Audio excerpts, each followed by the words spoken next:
Alright, so another question is OWN 4.2. Use the Fourier transform analysis equation 4.9, which is from the book, okay, to calculate the Fourier transform of delta t plus 1 plus delta t minus 1. Okay, so these are two signals that are shifted. If we draw this here, okay, 0 is going to be 1, it's going to be negative 1. Okay, this is what your delta function is looking like. They're shifted. So what's the Fourier transform? Okay, Fourier transform means we're trying to find x of j omega. And the equation for this is x of j omega integral from your domain, okay, x of t e to negative j omega t dt. Okay, so first we gotta plug in x of t, which is equal to this. So delta t plus 1 e to negative j omega t dt plus delta t minus 1 e to negative j omega t. Okay, we need to find the domain for which these two signals actually have a value. Okay, so the domain is going to be from negative 1 to 1 for this x of t signal. Okay, so negative 1 to 1 delta t plus 1 plus negative 1 to 1 delta t minus 1. Alright, what you need to realize is that delta t plus 1 only has a value at negative 1.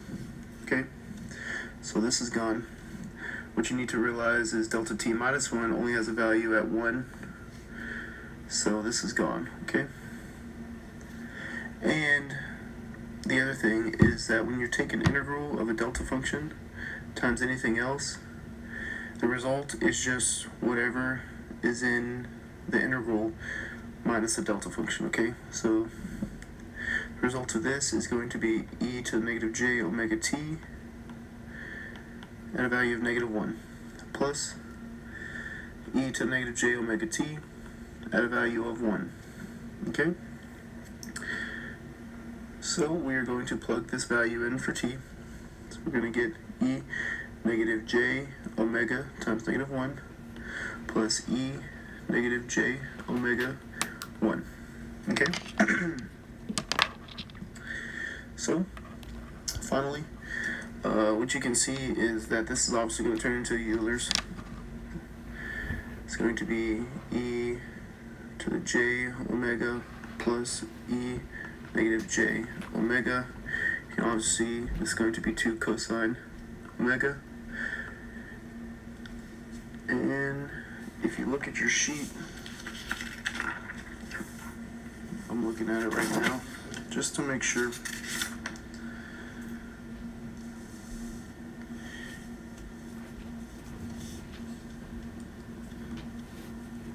And you can see that delta of t minus t naught is going to be equal to e to negative j omega t naught. And this fits the script, okay, for this. But you can obviously, when there's multiple of them, you could change it into a cosine function. And that is going to be our answer right there.